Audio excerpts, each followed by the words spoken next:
Bien, nos encontramos hoy en la institución educativa Manuel Francisco Obregón con los señores amigos José Abraham Ochoa, el señor Fausto Cañavera y el señor Torcuato Obregón, presente, quienes vamos a dialogar hoy sobre unos puntos puntuales de nuestra historia como comunidad.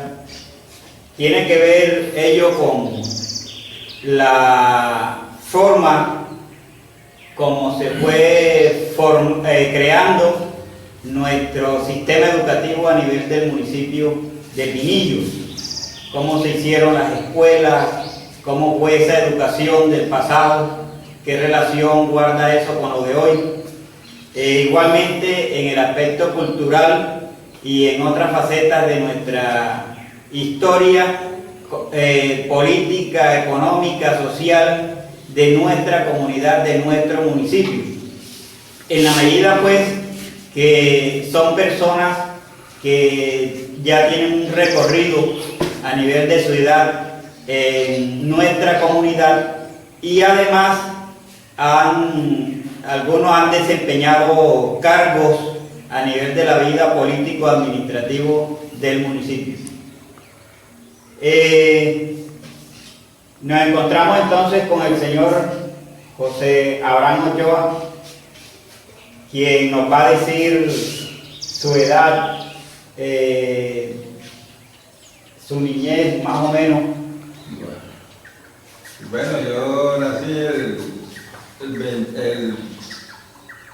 7 de septiembre de 1926. Y de ahí en adelante pues yo fui recibiendo una pequeña educación en cuanto a las escuelitas que había aquí, eran escuelas primarias, ¿no? El maestro mío, por ejemplo, fue el señor Juan de la Rosa Obregón. Yo estuve en esa escuela de él. Primero estuvimos allá arriba en la casa de él y después él vivió acá abajo donde la señora Eloisa aquí abajo. Entonces había una casa grande de Palma y él daba clases ahí. Allí recibimos la educación. Continuamos entonces con el señor Fausto. Bueno, le agradezco y puedan hacer, no sé si los señores compañeros me permiten de que yo lleve más que toda la vocería de esto que están haciendo y podamos salir bien en esta pequeña disertación. Correcto. Bueno, referente a lo que está refiriendo aquí el colega y el amigo, señor José Abraham Ochoa, mi edad es... Yo nací el 19 de noviembre de 1928. Voy a cumplir 82 años el 19 de noviembre. Adiós, gracias, pues aquí estamos todavía viviendo ustedes. Y en cuanto a... voy a también colaborar con lo que estaba diciendo el amigo Abraham de la escuela. Las escuelas esas hubieron aquí después de Juan de la Rosa Obregón, estuvo yo fui alumno pues, del señor José López Parodi. Y esa escuela funcionaba donde está actualmente la emisora, el cultural. Esa era una casa que tenía dos piezas. En la una vivía el difunto Antonio Granado y en la otra se la cedieron como escuela. Para ese tiempo se celebró el centenario de la muerte de Santander y se hicieron actos ahí en la plaza, dirigidos por el maestro José López. Después del señor José López lo reemplazó un hermano de él que se llamaba Patricio, se llama Patricio López. De ahí, pero cuando ya el señor Patricio López fue nuestro maestro, funcionó la escuela donde está Telecom, local que ya había sido mejorado porque le habían botado las paredes que eran de bareque y se las habían construido en tabla y techo de zinc. Para esa época el río Magdalena pasaba cerquita de la escuela, por ahí como unos 8 metros de donde estaba la escuela. De ahí sí ha seguido eso mejorando. Respecto, Una preguntita ahí, señor Fausto. Usted nos habló de un primer maestro apellido Parodi. Indica que no López es Parodi. López Parodi. López Parodi. Un apellido que no es común en nuestra comunidad. no, porque es que inclusive el señor Patricio López, que era López Parodi, se casó con Aida Elena Lario y el tiempo que estuvieron aquí no tuvieron familia. De aquí se fueron para Arenal, por allá creo que eran ellos. Correcto. Antes de seguir, entonces vamos a darle la presentación al amigo Torcuato. A ver, Torcuato, ¿qué nos puede decir usted? Bueno, según yo nací en el año 37, el 7 de agosto, el día de la batalla de Boyacá.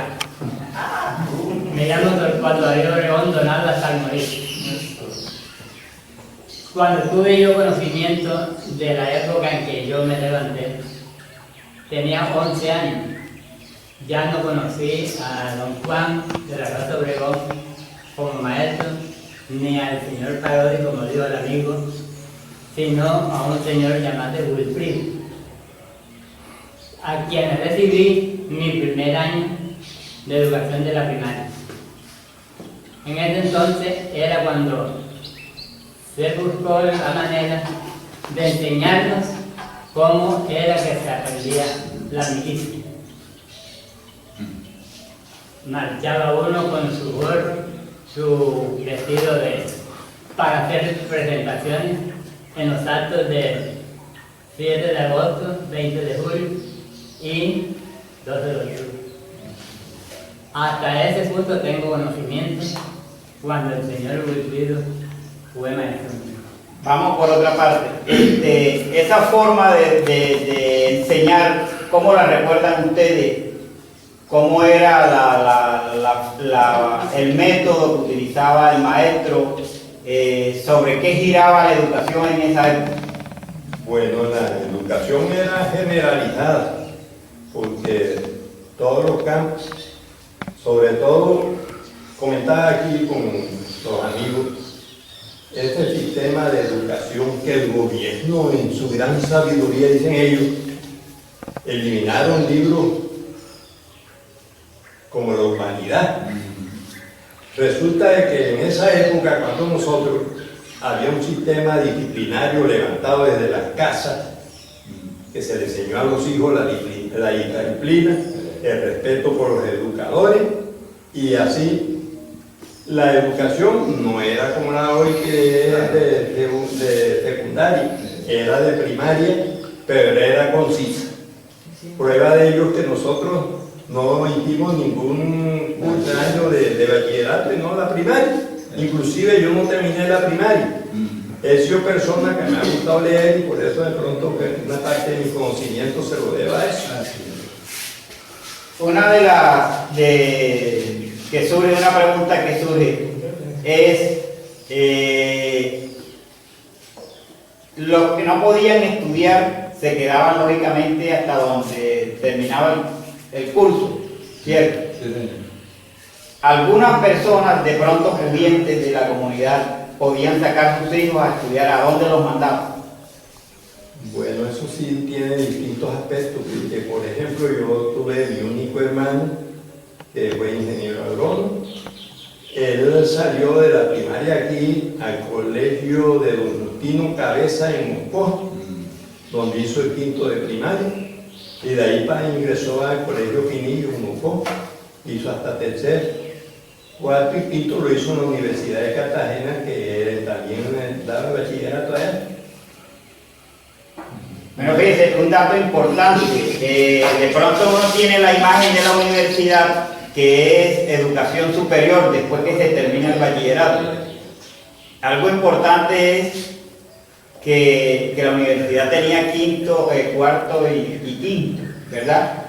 El muchacho terminaba en la universidad subsecundaria y ahí mismo seguía la universidad sobre estudios superiores. No, pero yo lo que le estaba diciendo es que mi hermano hizo hasta tercer año de bachillerato en el colegio Pinillo de Japón, y los otros tres sí lo hizo en la Universidad de Cartagena, que para esa época tenía bachillerato. Correcto, eso es lo que le estoy diciendo, algo un dato interesante, porque es que tenemos la imagen de que la universidad siempre ha sido educación superior, pero fíjense que ahí nos está diciendo usted que la universidad tenía el servicio de educación secundaria, algo que no sabíamos. ¿Cómo era? Hoy estamos en un salón de clase. ¿Cómo era ese salón de clase en la época de usted? Los salones eran uno solo, y como en esa época la educación no estaba como hoy, que en el mismo curso hay mujeres y hombres, no. En esa época el que era de hombre era de hombre, y el que era de mujer era de mujer. Ahí no había intercambios cuando se presentaban algunos actos de cultura, como los dramas que presentaban los colegios. Entonces sí habían artistas de distintos géneros. Claro. Otra pregunta. Vemos entonces que para la época la escuela o el sistema educativo había una diferencia de género, masculino y femenino. Las niñas entonces, ¿quiénes le daban clase? Ella era alumna, conocí yo a la señorita Graciela Obregón como directora primero, y después, y en esa misma época era su subdirectora la señorita María Ofelia Retamosa. Después de algún tiempo, mi señora trabajó también como maestra ahí, como subdirectora de la escuela de niñas. La parte económica, ¿quién le pagaba a esos maestros? A eso le pagaba el departamento con unos sueldos fabulosos y atrasados. Bueno,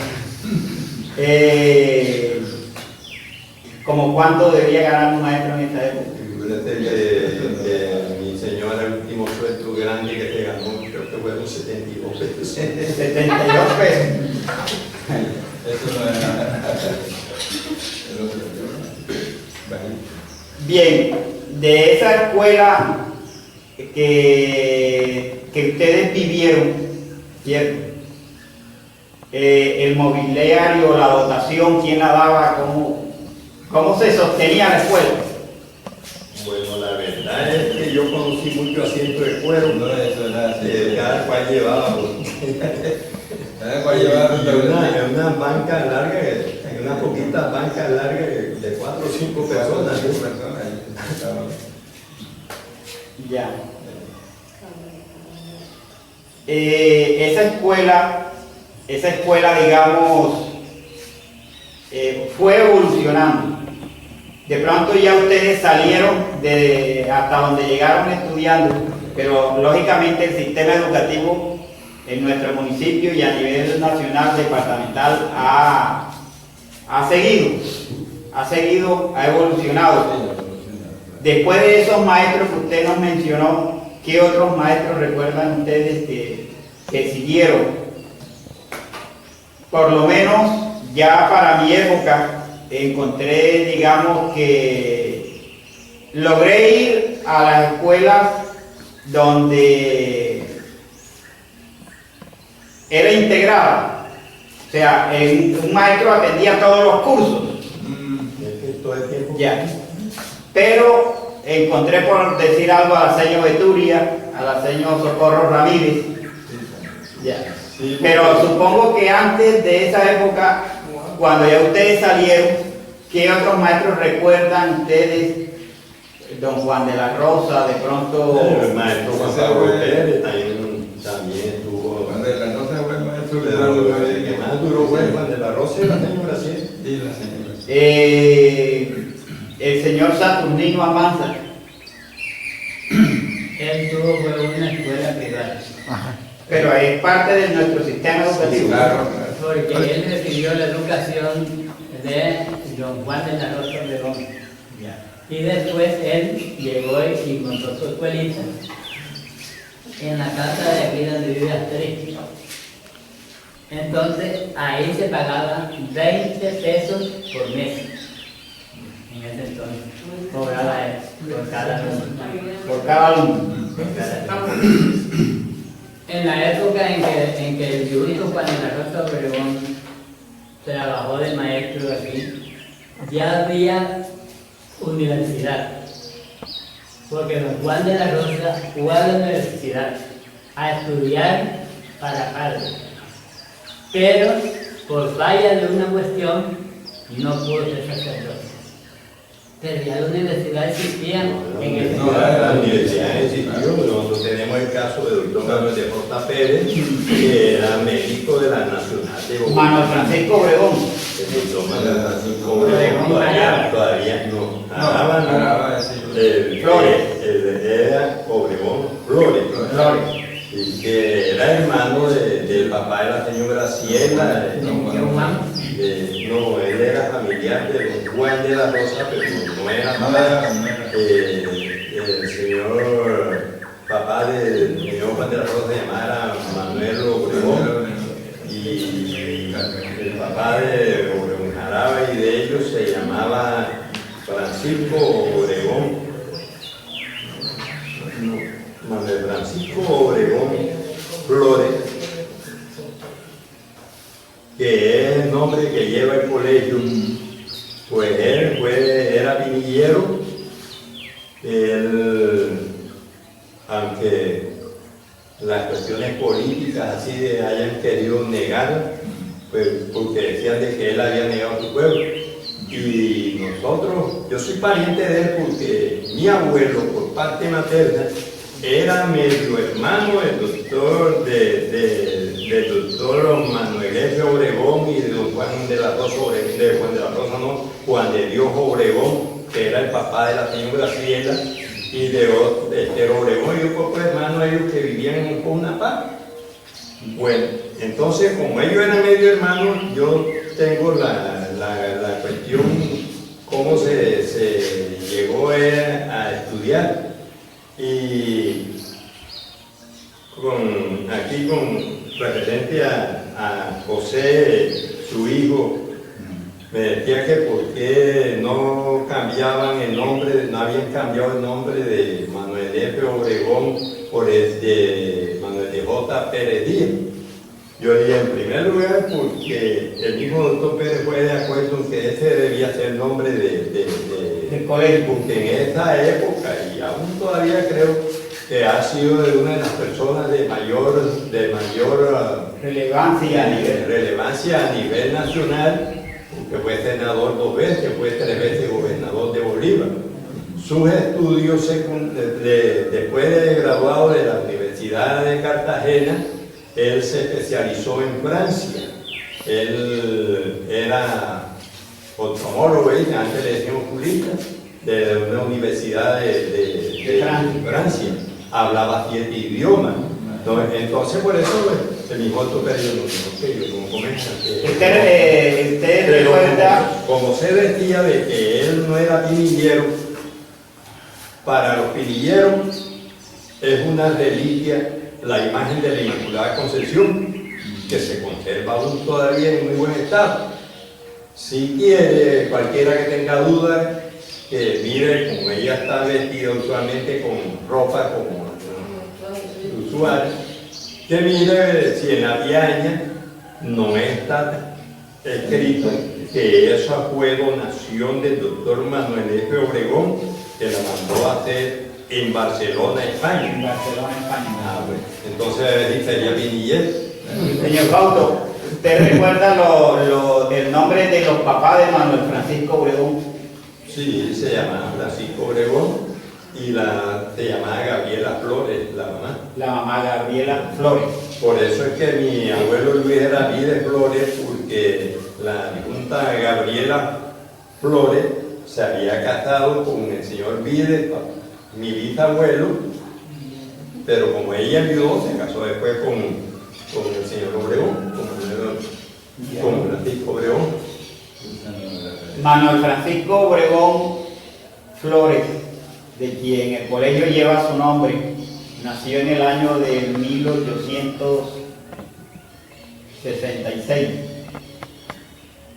Más o menos. Ahí sí, no se la fecha de nacimiento de él. Nosotros hemos estado investigando porque es que nosotros hay una preocupación porque no habíamos encontrado datos precisos para armar su biografía. Nos faltaba un dato y el día de hoy es muy importante porque ya tenemos los datos de sus papás.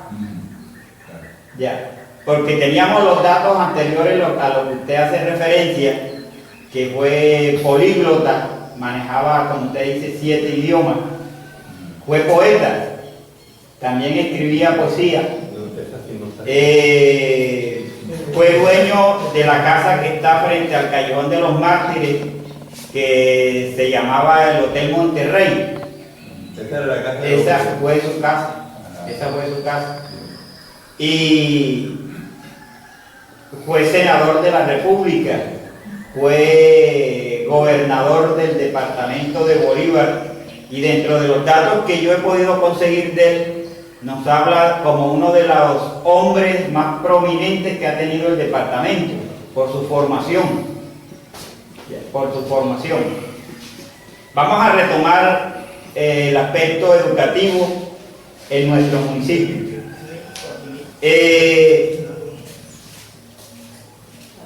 Encontramos de que esas escuelas oficiales de esa época, a donde ustedes asistían, esas escuelas, ¿quién las vigilaba? ¿Quién las supervisaba? Si le llegaban visitas al maestro, o en mano de quién estaba esa vigilancia. Esa vigilancia estaba a cargo de unos señores que tenían inspector local.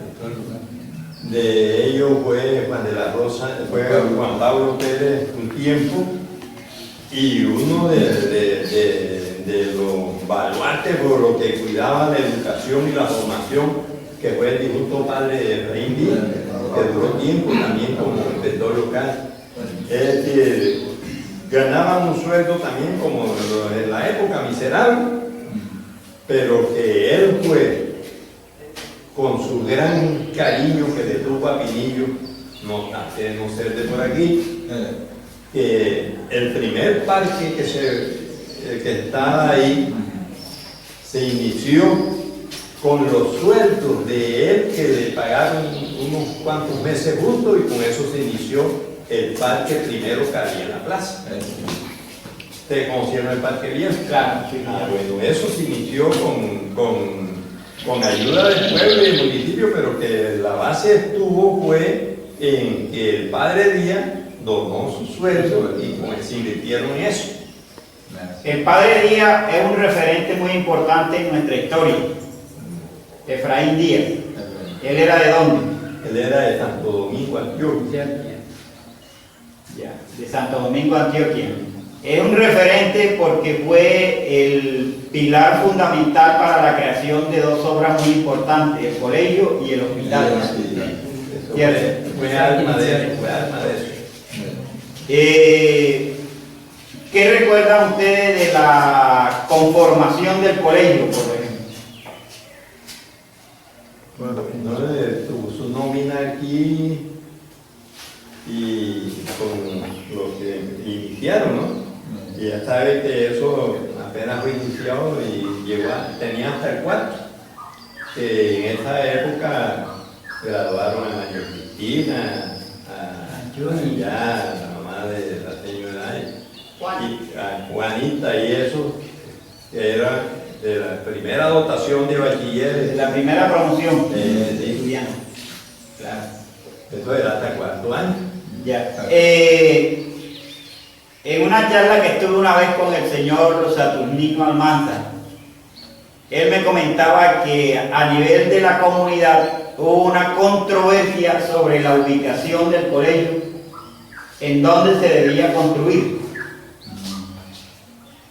Esa sí no la conocía yo. Parece ser que había personas como el caso del señor Manuel Ríos, que planteaba que el colegio debía construirse en el centro del pueblo, al lado de la iglesia, a donde hoy es la casa que era de Alida Guerrero. Y personajes como el doctor Manuel Pérez planteaba que los colegios debían estar en sitios apartados de ruido, de interferencia. Eso llevó a una controversia, tanto que al momento de construir el colegio, cuando empezaban a hacerse sus paredes, el día siguiente en la noche tumbaban las paredes, hasta llegar el momento de convencer a esas personas de las razones por qué el colegio debía estar en un sitio apartado. Ya. La verdad, Roger, que yo ese artículo no lo había hablado. Lo que dice que hubo controversia era en la cuestión del hospital. Cuando el padre Díaz llegó a Pinillos no conocía a Custodio Cañaveral. Mi papá, por razones políticas, tuvo que salir, se puede decir, el primer desplazado político que hubo por aquí, que fue Custodio Cañaveral. A los 18, 16 o 18 años volvió por aquí. Él, hasta cierto aspecto, era un poco anticlerical, pero después se conoció con el padre Díaz y fueron grandes amigos. Tanto que cuando ya vino la construcción del hospital, el sitio era que el padre Díaz quería que se construyera donde está el cuartel de la policía. Que ese era un predio grande también, que es grande. Y que fue el primer cementerio que tuvo en nuestra comunidad. Eso sí, no sé. Me lo comentó el difunto Sixto Caño, Pero raro que fue el primer cementerio que tuvo la comunidad, que luego fue mudado al patio donde está la chula, y luego fue conseguido el lote donde está actualmente el cementerio. Lo que es muy raro es que el señor Abraham, por ejemplo, que el papá era mucho más viejo que Sixto Caño. Mi papá era o debía ser un poquito mayor que Sixto Caño. Y que a mi mamá ni a nadie le oí nunca comentar eso, de ese cementerio ahí. Y lo raro es que tanta excavación que han hecho para la construcción, no se han encontrado siquiera un pedazo de muela por ahí. ¿Verdad? Correcto. Yo en ese sentido creo que no fue. Yo siendo pelado que tenía 11 años, jugaba ahí en el patio de ese donde estaba hoy la policía, el palacio de la policía, que era el difunto Antonio Escalante, el papá de la Neoteria Escalante. Entonces ahí fue donde yo conocí al señor. Había un poco de cacao, un poco de malla y de mango y todo eso ahí. Pero yo nunca oí decir de que ahí había el cementerio todo el tiempo lo conocimos allá. Sí, ya nosotros lo conocimos acá. Por ahí. Por eso, o sea, estos son referencias de una persona que en la época que yo tuve la oportunidad de charlar con él, era una persona de unos 80 años casi, pero tenía una gran lucidez. Y incluso me dio los datos de que el trazado que tienen las calles de Pinillos, de la cabecera municipal, es un trazado técnico, porque fue hecho por un topógrafo de apellido Ruiz que vino de Barranquilla. Y es producto de la organización del pueblo, en la medida que si nosotros retrocedemos un poco en la historia, vemos que de esa organización se crea la parroquia, porque fue la gente de esa época tenía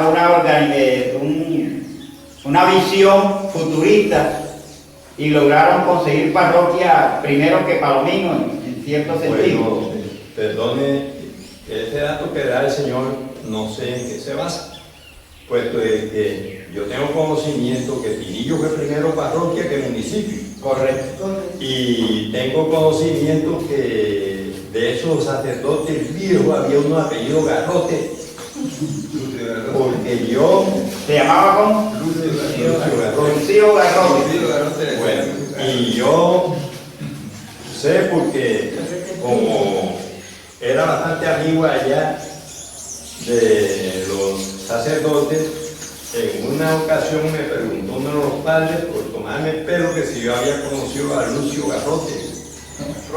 Me dijo, sí. Después me decía, después me dijo, no, Fausto, ese fue de los curas que estuvieron aquí. Inclusive el Sudán estaba fundado para esa época. Porque en los libros esos de la parroquia de esa época ya había partida de bautismo de niños que habían bautizado en el Sudán. ¿Por qué? Porque cura párroco de, inclusive Abraham y todos nosotros sabemos que la parroquia de Pinillos se extendía a toda la región de Tiquicio y acá de Piolo y eso. Había un solo sacerdote. Cuando vinieron aquí varios sacerdotes fue cuando hicieron un convenio, porque los sacerdotes acá de Bolívar, como que no, la fábrica no producía, sino muy poquito, entonces hicieron un convenio con los javerianos de allá de Antioquia, que son de... Fue cuando vinieron los padres. Cuando vinieron los padres javerianos aquí. Primeros padres javerianos que vinieron aquí, el padre Manuel López. Manuel López. Y el padre Melo. ya Melo vino después. Melo vino después del 9 de abril. Yo les hablo de esa visión futurista que ha caracterizado a Pinillos en sus habitantes, sus líderes, porque, bueno, por descuido mío lo perdí. A mí un amigo de Monpós que consiguió en los archivos del Banco de la República en Bogotá, transcribió el acta de constitución de la parroquia, yo lo estuve en mis manos, una copia, y allí hablaba del primer sacerdote, Luis Beltrán Peinado. Ya. Cuando fundaron la parroquia que fue antes de elevarlo a la categoría de municipio. Primero fue parroquia que municipio. Entonces, por eso yo le estoy hablando de la organización de la comunidad. Y por eso les hablaba del trazado técnico de las calles. Si nosotros analizamos, nuestras calles están organizadas, no como en otras comunidades que una calle termina y se pierde porque allí hay casas y continúa la calle por otro lado. No, en cuanto a eso sí, porque ahorita mismo cuando hicieron una nomenclatura aquí en el pueblo, se quedaron admirados que lo que en otras partes habían durado un poco de días, aquí lo hicieron en 2 o 3 días, porque Pinillos tenía sus calles bien organizadas y sus carreras. Y su salida. Claro, es producto de eso. Fue un topógrafo de apellido Ruiz que vino de Barranquilla y hizo el trazado de las calles. El trazado de las calles, tanto que la calle de 8 casas continuaba paralelo al... quedó trazada para que si el río seguía sedimentando como se hizo, la calle tenía que salir, es decir, la calle que hoy es de la muralla. Eso es. Sí, gracias. Pero es que cuando Chocasa se hizo, siempre ha estado así, inclusive tenían mucha más tierra, porque aquí frente al colegio había una paja que era del difunto Aria, de Carmen Aria, que llegaba hasta por allá. Y tenía anchito siempre, es decir, el río no ha abonado, sino que ha erosionado acá en este sector. De allí, aquí más o menos, frente al colegio, arrimaban los barcos. O sea, cuando Pinillo tenía la navegación del río y Pinillo tenía el servicio de correos nacionales, 4 servicios a la semana, los barcos o arrimaban frente del hospital, de ahí para arriba, o arrimaban acá. Primero esa orilla, como estaba onda toda, a veces arrimaban ahí donde está la casa de la alcaldesa. Por ahí había un solar que había donde componían canoas grandes de un señor Ruiz, que vivía en la casa de donde está Vicenta. Ahí vivía esta familia, atravesaban la calle y ya estaban en el astillero. Ahí arrimaban los barcos, a veces se arrimaban acá más abajo, pero esa orilla era toda honda. y los barcos arrimaban ahí. Y entonces no podía ser de que la calle de 8 casas siguiera hacia allá porque eso era un recoveco así. Y ahí quedaba la encañada. Ya ahora que hicieron el terraplén y todo eso, es que la calle se ha fundado. Correcto. Pero O sea, Torcua, es lo siguiente, o sea, es la proyección que quedó. No, ¿Se sí, entiende? O sea, quedó la proyección para que la calle por ahí siguiera. pero era que esto aquí era playa. Por eso. No, no era playa, ahí era un barranco parado. Bueno, sigamos con el tema educativo. ¿Cómo se crea la granja? La escuela Bueno, primaria. La escuela primaria, sé que la construyeron el año 46, con seguridad, el año 46. Y yo casi no participé porque como se debía a lo que le estoy diciendo, que mi papá tocó desplazarse y empezaron en un verano, yo me quedé atendiendo a un chichorro que tenía allá, nada más yo de 16 años. Y entonces yo quedé atendiendo y él tocó irse, por eso yo no sé, pero como la curiosidad, uno es ya un hombrecito, pero es un pelado. Yo fui allá a ver cuando estaban haciendo los cimientos, que trajeron todas las piedras que tiene cimiento que traía de Guayabal. Bueno, entonces yo venía los domingos y iba allá a mirar cómo iba la cosa y otra vez me iba para allá donde atendía lo que estaban atendiendo. Eso no demoró mucho tiempo esta construcción.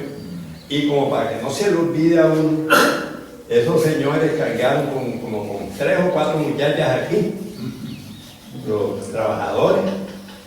Entonces menos se lo olvida. O sea, no perdieron el tiempo. Trabajaban en la albañilería y trabajaban en otros aspectos. Bien, ¿recuerdan ustedes el primer maestro de esa escuela, de esta granja, de la escuela primaria? Yo allá conocí trabajando al maestro de Torpa, al maestro Vivaldi, que los pelados por apodo decían huevo frito. ¿Cuál fue primero, la granja o la central? La No, la central era una casa de una familia Arroyo.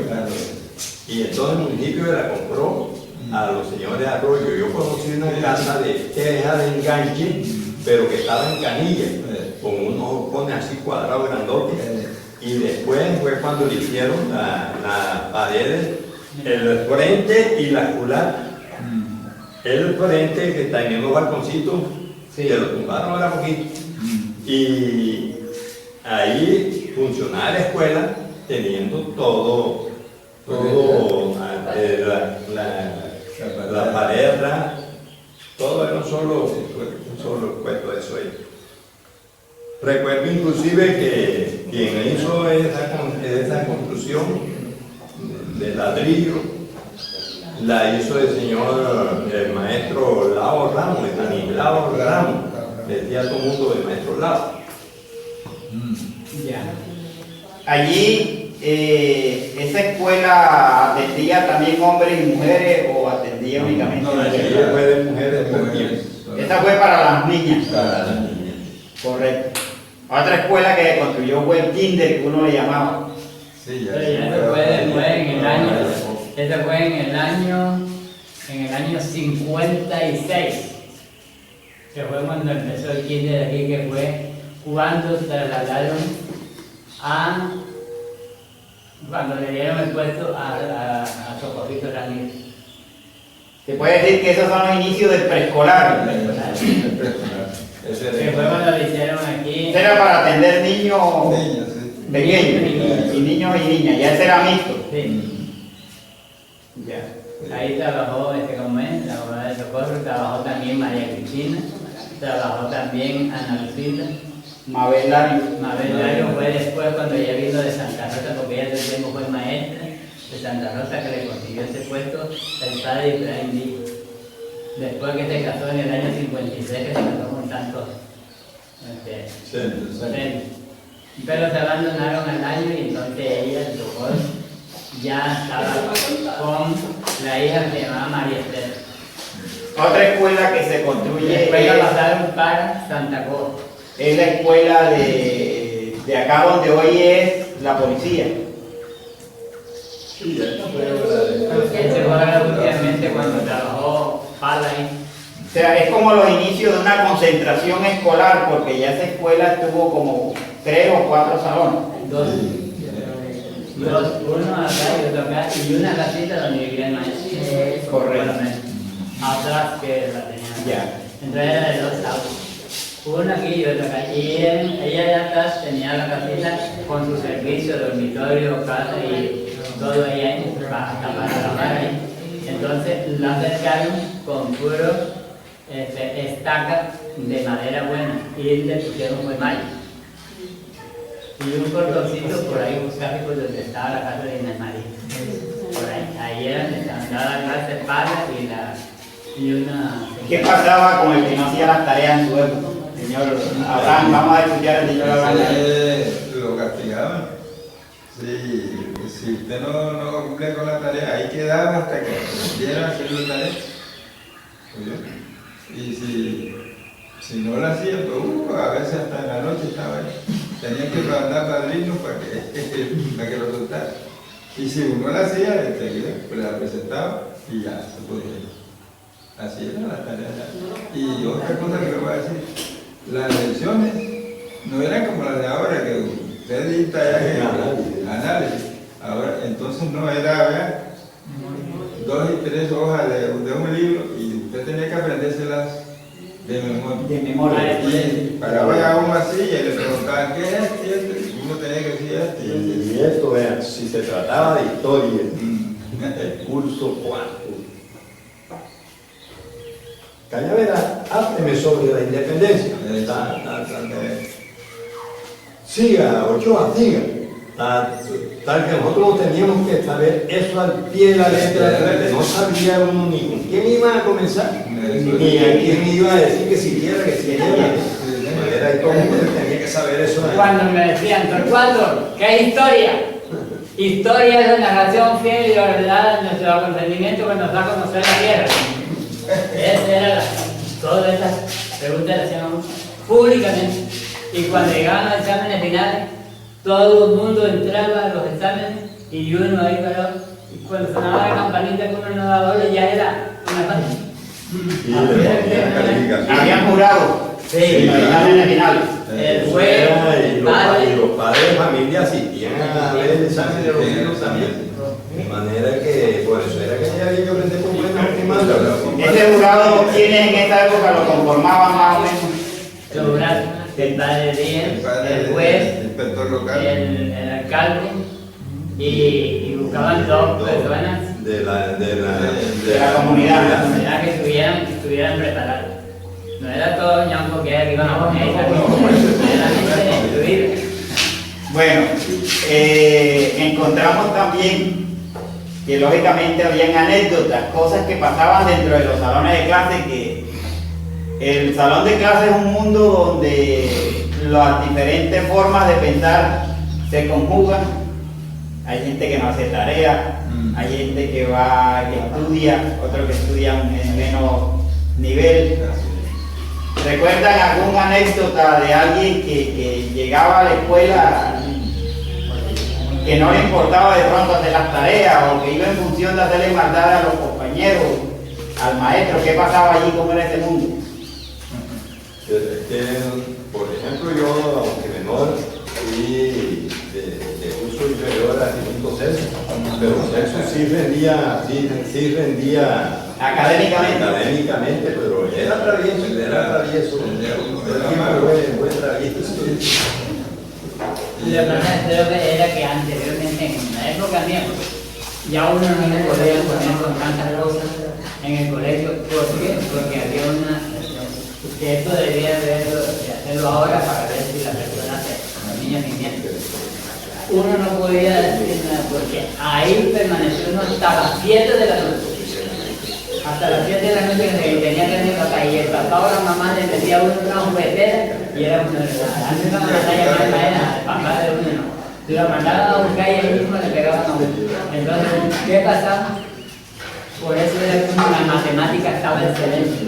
¿Por qué? Porque cuando nos ponían así, a preguntarnos la tabla, 6 por 6, y uno quedaba entre el otro, 6 por 6, 36, coja la feria, una cosa así, pero duro, como no nos eran buenos.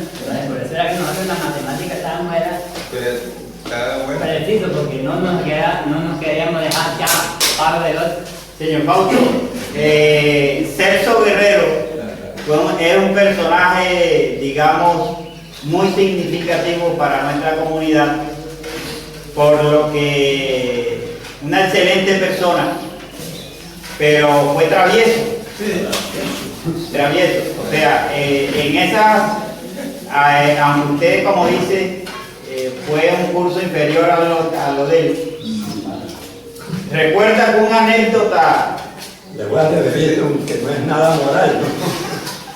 Resulta que él, en su travesura, en un cuaderno de dibujo, estaba dibujando un pene con los dos testigos.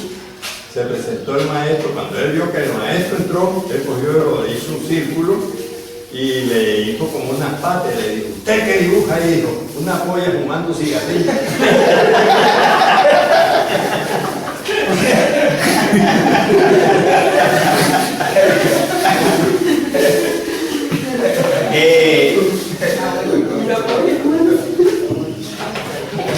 En los colegios, lógicamente, se forman grupos, ¿verdad?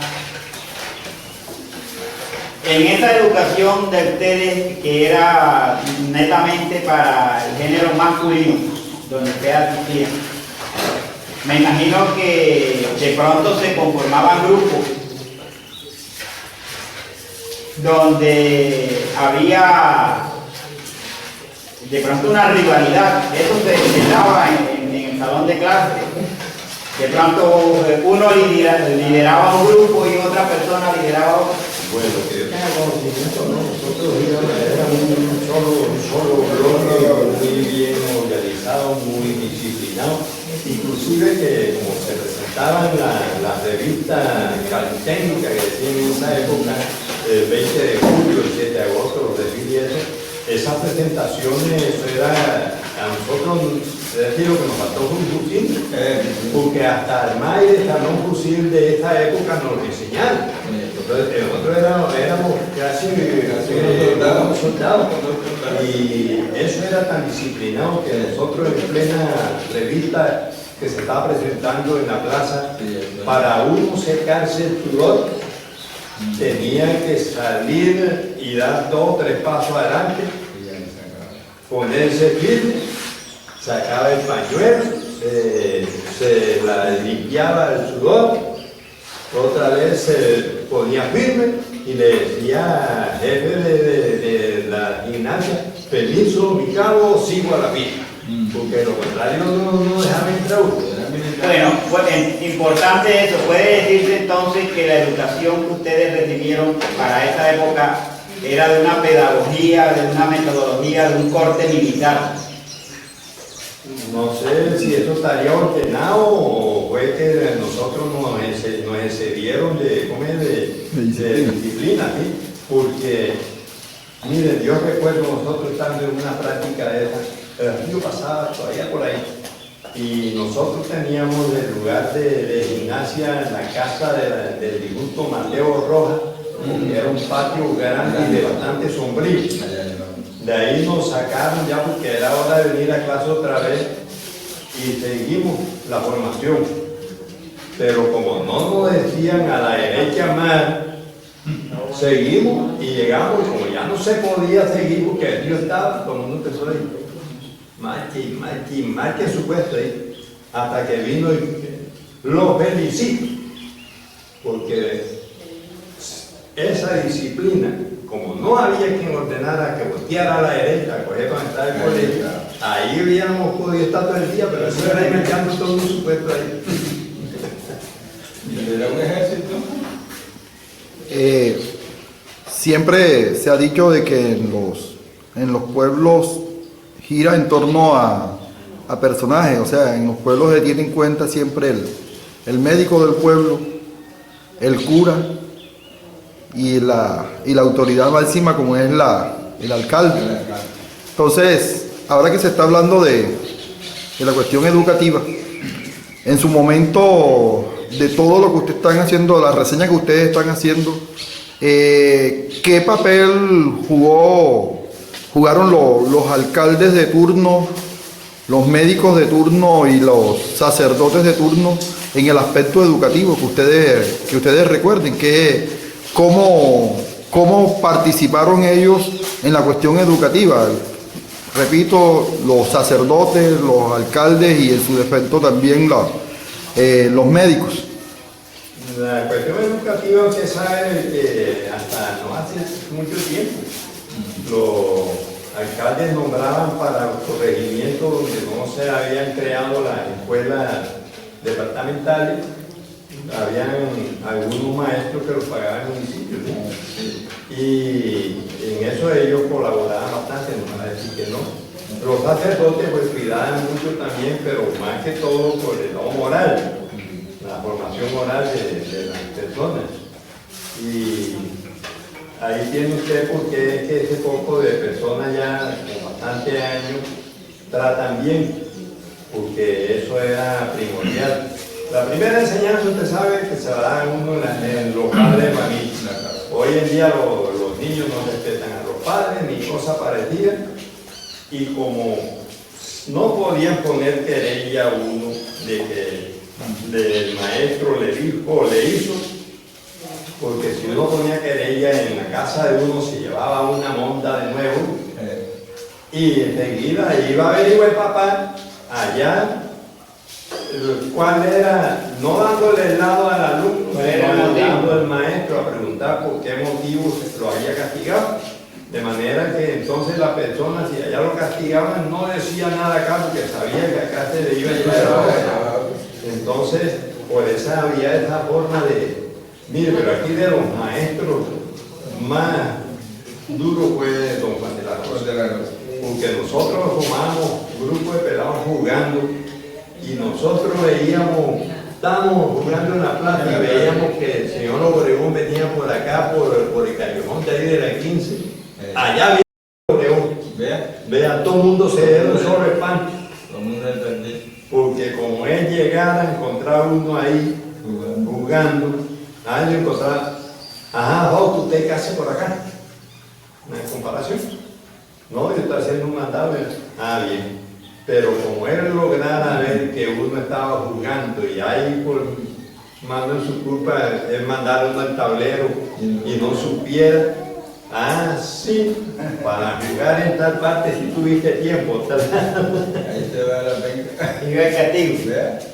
El señor Rosabrán al comienzo mencionó a una escuela que existió, que manejó don Juan, No, bueno. acá abajo, donde era la señora Eloísa Arias. ¿Eso era un internado? ¿Cómo era eso? Vea, ahí él, después de la escuela que asistía uno en el día, había un patronato escolar. Ese era en Patronato. Ese era de puro hombre. Más que todo la región de aquí de la Unión y todo ese personal venían acá. Ah, era una escuela para muchachos o Ya, para jóvenes, para hombres. para hombres, pero de los corregimientos. No, y Y de aquí aquí también. Aquí también.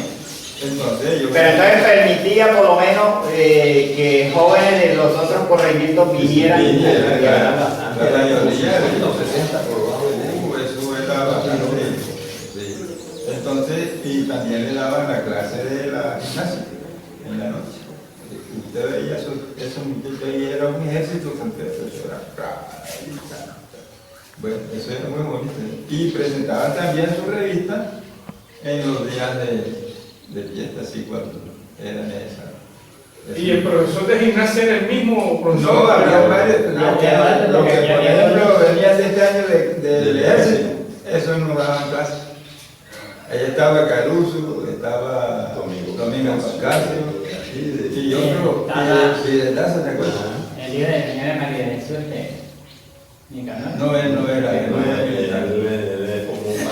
Él era compañero de nosotros acá, pero él era Él no dio clase del hijo del hermano de Leticia. Ah, ese fue Primitivo. Primitivo, Sí, ese sí daba fue clase. Bueno, también dio clase. El patronato, ¿por qué se termina el patronato? Esa escuela, ¿por qué termina? Yo lo que no recuerdo, porque yo era muchacho en esa época, lo que no recuerdo si era que don Juan hacía eso cobrándole a ellos alguna colaboración, o si era simplemente por bondad de él.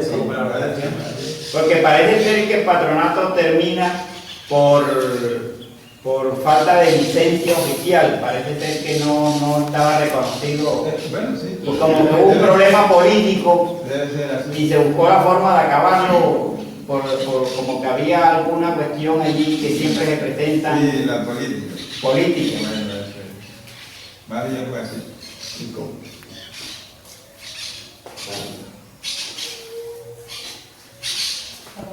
Para terminar el aspecto educativo en nuestro municipio,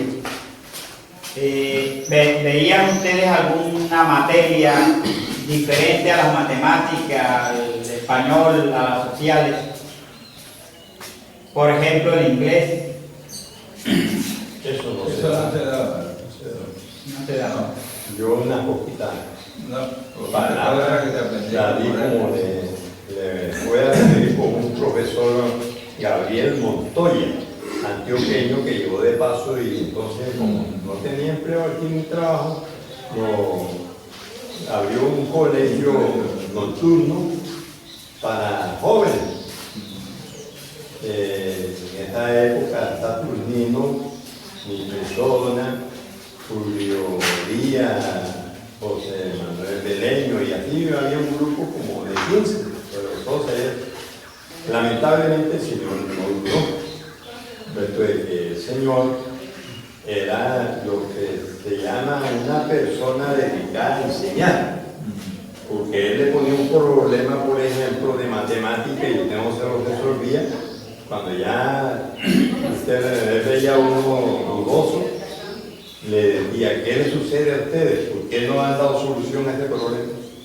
Profe, pero pregúntenme, ustedes me están pagando para que les enseñe. Y mi obligación es enseñar esto así, volví a explicar. Y si 3 veces no han entendido, 3 veces pregunten, que yo tengo la misma obligación porque me están pagando para que les enseñe. Así, con eso dimos las primeras palabritas en inglés. Y Pero no te acuerdas de uno. ¿Ah? No te acuerdas de uno. Pero que sí, inglés. Bueno, en la época de pero como yo fui 4 años de primaria, solo hice 15 niños, yo apenas estudié todo el primer año. Los otros 3 Los los otros 4 lo hice allá en el Padre Antioquia. en el Padre Antioquia. Sí, allá fue donde yo terminé el 5º año de primaria. Entonces allá sí se daba ya la religión. Historia sagrada, geometría, higiene, urbanidad, todo eso. Bueno, vamos a pasar a un tema que es el aspecto cultural. Eso hace parte de las manifestaciones de nuestra cultura humana, las diferentes facetas que el hombre tiene, así como la enseñanza, el trabajo. También hay espacio para la reflexión, para el aspecto cultural. ¿Cómo era el modo, cómo era el sistema cultural nuestro en esa época? ¿Qué danzas existían? ¿Qué conmemoraciones, qué celebraciones se hacían? Los carnavales, o habían fechas donde se preparaba la escuela o el pueblo para hacer presentaciones culturales. ¿Qué pasaba allí? Bueno, en cuanto a carnavales, los carnavales en Pinillo eran bastante buenos. Eran 3 días de carnavales, no carnaval de ahora que de bolsa, sino que anteriormente había las danzas, indio, coyombo, ponche, golero y toda la cantidad de disfraces y comedias que se quisieran. Las personas que se dedicaban a eso, yo atribuyo a que eso fue decayendo porque Pinillo, a raíz de la violencia que se fueron las personas más distinguidas aquí y de mayor manera económica, se fueron del pueblo, ya vimos esa falla. Hoy en día las personas que decimos más pudientes en el pueblo son pujidos, no les gusta gastar. Y anteriormente las personas que tenían manera, ese sector donde vive la Niño Elena y por ejemplo están los cachacos y así, ahí duraban horas todas las danzas, porque ellos no eran reparistas, porque en una casa mandaron a danzar los indios, yo que estoy enfrente no los voy a mandar a danzar, también los mandaba a danzar. Y así en ese pedazo hasta allá, de Cabernato y Piamuelén, y eso que eran de ahí de Cayón, de Río Toluca para allá, ellos vivían ahí, pero ellos tenían la misma manera de corresponder con eso. Y se iban los indios y más atrás venían los coyoncos y también era lo mismo de puerta en puerta danzando. Y así de manera que ellos económicamente no se sacrificaban los participantes de la danza hoy en día que no sacan ni lugar. ¿Por qué? Porque la manera es esa. Y eso era que se iban a la danza y ahí enseguida venía la comedia, y ahí venían los disfraces, y así. Y de todo eso, a todo el mundo le daban, y ellos como que predicarían hasta el extremo que el papá del doctor Jaime Martínez me decía, Fausto, los carnavales en Pinillo, ¿cómo se acabaron? Dice, si Coyungal, medio Coyungal se iba para Pinillo, dice, aquí la que teníamos una manera, le buscábamos que nos tiraran a casa, porque nosotros nos íbamos de Tudar a Pinillo los 3 días, eso. Veníamos aquí el miércoles de ceniza en la mañana. Todos esos 3 días de carnaval los pasábamos nosotros aquí. Y yo recuerdo que mi abuela por parte de madre que vivía en Los Cerritos, se venía con la familia a pasar los carnavales aquí. Pero Cuarto, ¿qué danza representativa tenía el pueblo de Pinillo en esa época? Los indios. Estaban los indios, la conquista, los coyongos, la danza de bolero, la danza de las 5 naciones.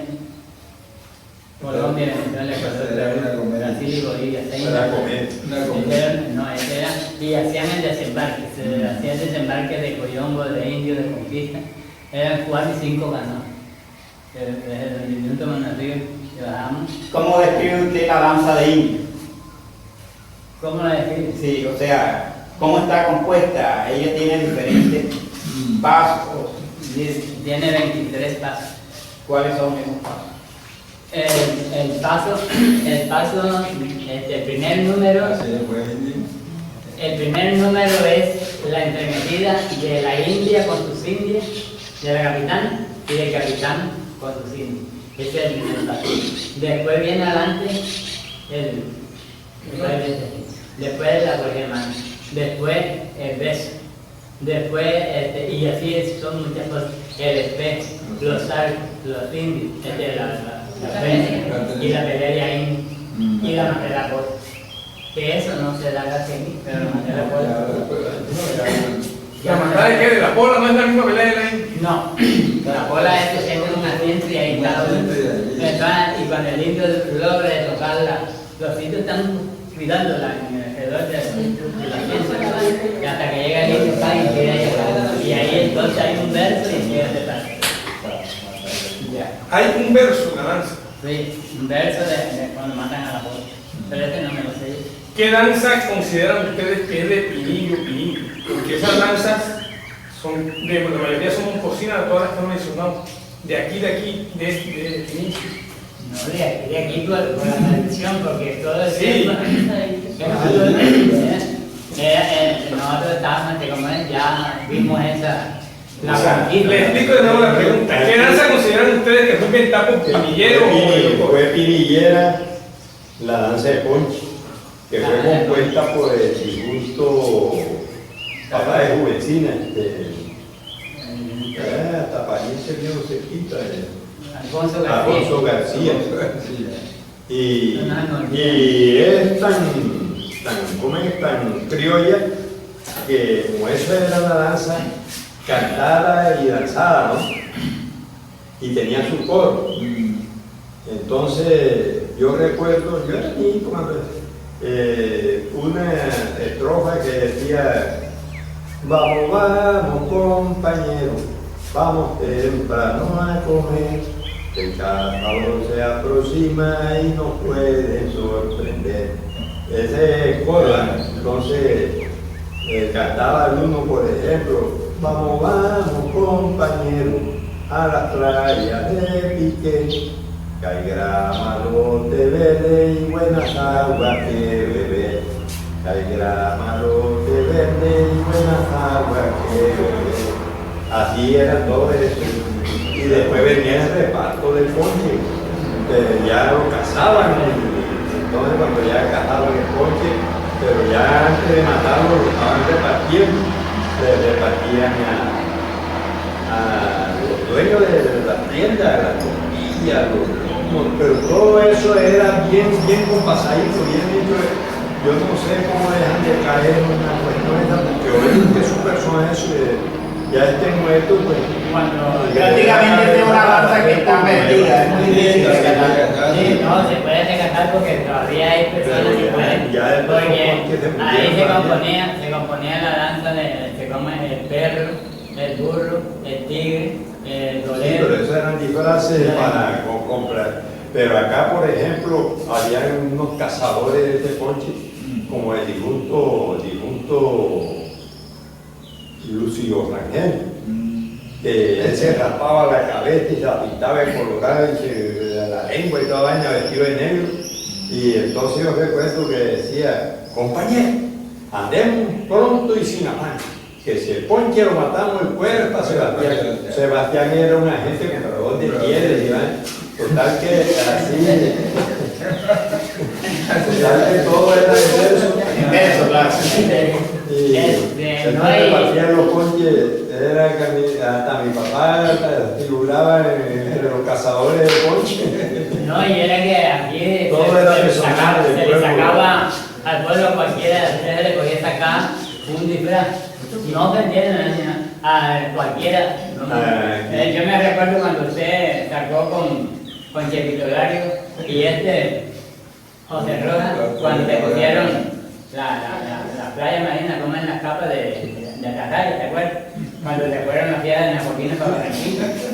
Y entonces vamos a Es que el carnaval bajaba más que todo en crítica, pero en Sátira, Yo entonces ellos se recuerdo fueron para cuando Barranquilla y cuando se llegaron. casó el difunto Chocho con una muchacha que trajo la difunta, ¿cómo se llama? Emilia. Y se separaron. Y entonces todo el mundo era de pedir que yo le inventaba vaina con el difunto Fabio. Entonces yo me conseguí un mantón Fabio Rodríguez. Sí, un mantón de teo de ganado. De ese delgadito que tú total como está ese cachito, yo andaba me decía: este cebo me lo quitan de encima. Todo el mundo nada más que el chocho, el chochito y el cebo, el cebito. A nivel de la música, señor José, ¿cómo ha conformado la banda de música que existió? Bueno, yo le voy a contar algo. Aquí, Campo, ¿usted no conoció Campo? Campo Elías. Bueno, él tocaba una hojita de... Parece que murió hace poco, como Eso es. Bueno, entonces él tocaba esa hojita y era un clarinete. Entonces, ¿qué? Inventamos un bombo, una cajita de redoblante y unas maracas. Y nos poníamos a ensayar allá en la casa. Ahí nos poníamos a hacer eso. Cuando de pronto, no sé, el padre ya se dio cuenta de la cosa, que pasaba para arriba de la cena. Y él dice: bueno, vengan acá, ¿ustedes quieren tomar una banda? Y claro, padre, usted si usted no colabora. Bueno, yo los voy a ayudar. Váyanse por allá y ya va. Porque salimos a la hora que no. Y fuimos allá, entonces nos dijo: soliciten aquí en Coyungal, como ellos tienen ahí instrumentos, a ver si venden uno o dos instrumentos, y ahí nos vamos cuadrando. Yo les doy para que lo pongan. allá conseguimos un bombardino de esos mismos y otra tampotica de tal, 2 años. Entonces, dice, bueno, vamos a, la señora conmigo le vamos a enseñar el carro. Nos íbamos todas las noches allá a la escuela allá atrás. La escala musical. El carro. Ella pintaba el pentagrama y entonces fumaba las notas. Esta es 2, 3 y más horas. Bueno, nosotros nos aprendimos ya. Ahora, ya ustedes necesitan un maestro. Vamos a buscarle un maestro. El padre en Quinta de un señor que era de Moscú, era carpintero y era músico. No sé, él lo solicitó y le dijo que se viniera, que aquí lo cuadraba. Y alquiló una casa por allá, que cayó en esto de allá. Se lo hizo el padre Díaz. El padre Díaz. Y bueno, vino para la familia, tenía su mamá. Nosotros la ayudábamos a ella. Entonces, lo llevó allá. Y vino acá, nos escribió la primera clase. En cada cual en sus cuadernos, usted va a estudiar, se aprende de memoria y después lo vamos sacando en el instrumento. Pero como no teníamos instrumentos, sino teníamos un bombardino y una trompetita. Yo cogí el bombardino y Campo cogió la otra trompetita. Bueno, nosotros aprendimos y ahí seguimos estudiando. Fuimos consiguiendo poco a poco el resto de instrumentos. Nosotros, pero recuerdo, antes de esto, había en la casa de Basta había unos instrumentos viejos montados en un carro. Yo no sé cómo íbamos nosotros. Y yo me encontré un columbuto así que era como de bombardino. Y ese era el instrumento que yo tocaba, pero eso no tenía tecla, o émbulo que se llama. Y yo lo sonaba así. No es por nada, pero hoy que toca.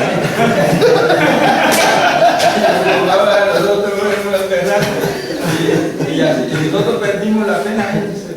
¿Y sabes qué? Después nos mandaban ahí hasta Palestino y Cortés. Pero el padre, como él iba a hacer fiestas por allá, decía, bueno, hacer una fiesta conmigo y yo tengo mi música.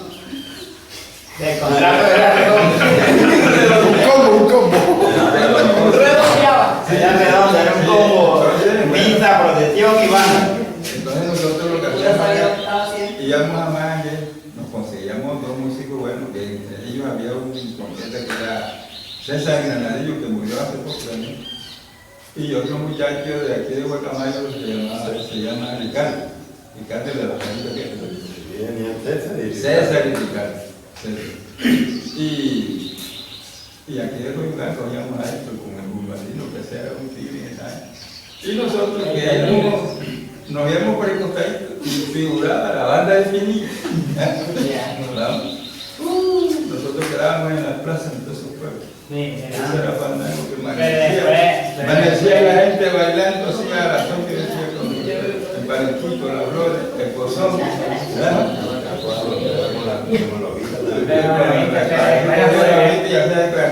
Después le pusieron a ustedes la música pelacada. Ese fue cuando la primera, pero ya después ya gustamos. Y así surgió la banda de Buquín, pero el curso fue padre y la señorita Graciela.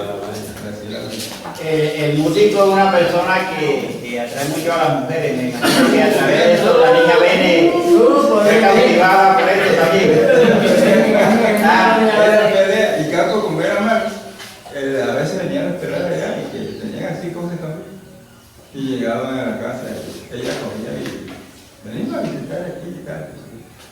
Les hacía guapanero, les daban compañía. Y cuando se iba decía Capo, veniste y quién estaba aquí, una niña para que ahí venía la novia de los Y de papá. El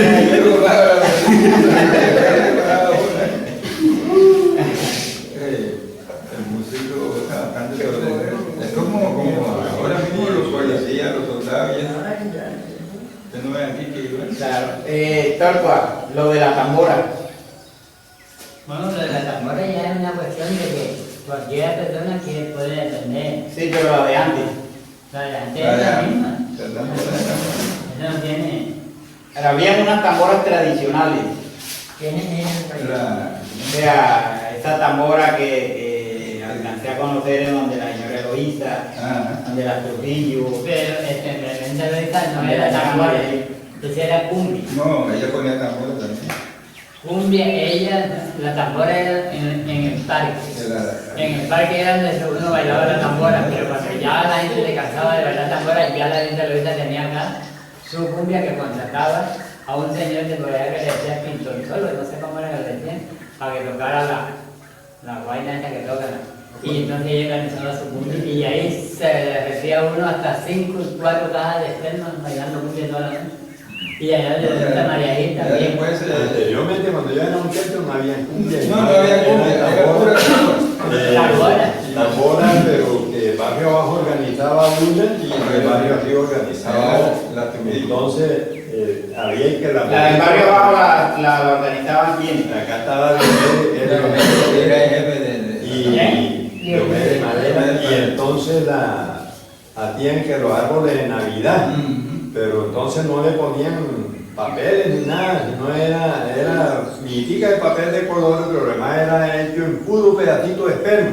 Pues ese esperma antes que sí duraba, porque ahora uno lo aprende y a los 2 minutos están volteadas y no hablan tan brisa ni nada. Y entonces salía ese arbolito de Navidad para el barrio arriba. Y paraban en parte Las luces- y esa gente era pura botella de ron que le daban a la gente y de ahí Las luces eran la trocito de esperma. y la del barrio arriba salía y caminaba el barrio abajo, entonces iban y se encontraban ya en la Era playa. contrapunto. Y a ahí sí era tambor hasta que amanecía. Entonces, cuando yo salía a caminar, vámonos caminando, Ya esa era la- llevaba a una persona a caminar el pueblo. Y llegábamos del padre Díaz, y el padre Díaz enseguida abría la puerta, y de una vez echaba la sotana aquí, también tocaba carne, a las 2 de la mañana, no sé qué, le daba. Ahora le daban una- Y el día sacaba el rock y la mujer le daba. Una botella. Me cuentan eso, que el padre Díaz, por ejemplo, un día como hoy domingo, que veía el pueblo triste, él cazaba la primera botella. Ajá. No era que él, por ejemplo, como uno estaba joven, altanero, y se paraba uno por ahí, ven acá, joven, hija, ven. ¿Por qué están así hoy domingo? Vayan a amarren los caballos, vayan los caballos. El camarada unos caballos y ya después venían de la tienda, venían llegando poco de caballo y él velaba la primera botella de ron de uno. Y él veía usted en esa emoción que tenía que guapirriaba. Y usted creía que el padre estaba borracho, el padre no le tomaba un trago de nada.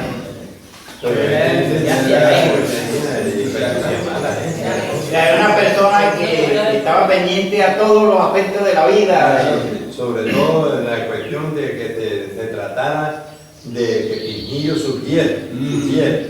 Él era como una llama alimentadora que siempre andaba así. ¿Usted cree que una parte de la muerte de él que no se cuidó cuando lo operaron fue ese hospital? Que ahí iba y a dar vuelta ya si los trabajadores estaban viviendo o no. Y ya era tanto el agotamiento que a veces se sentaba por ahí por los perfiles a descansar, ya no tenía fuerza en casa. Estuvo pendiente de eso como el que dice hasta morir.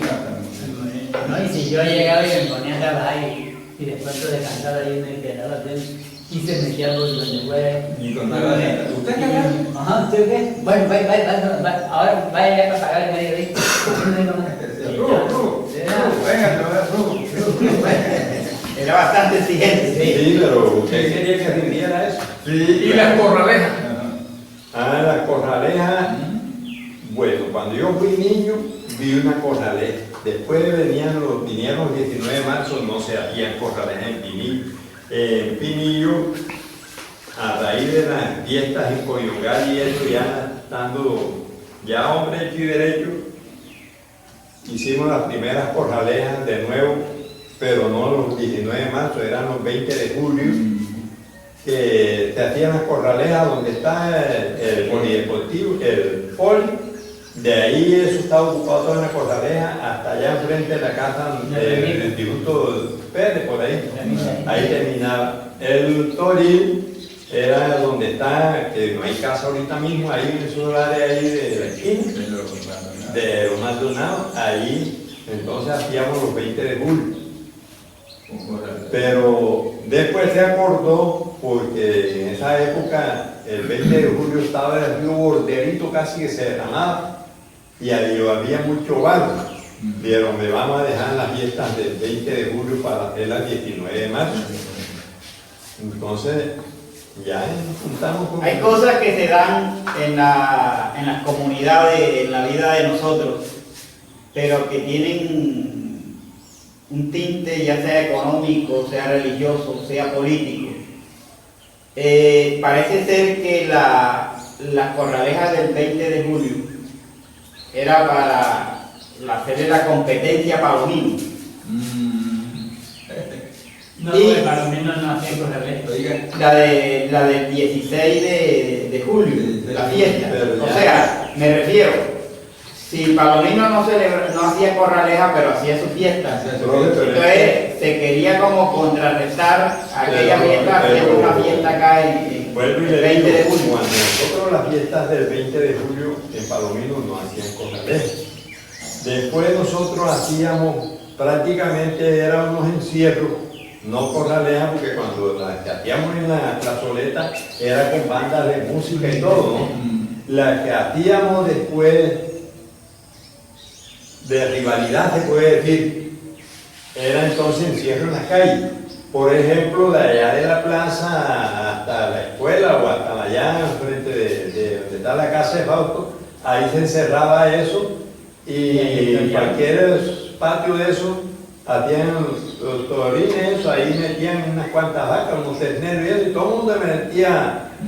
Yo alcancé a conocer una que hicieron ahí donde usted está hablando ahora, y una que hicieron en la plazoleta. Acá más adelante. Ya, lo mismo que enfrente del señor Santos Díaz.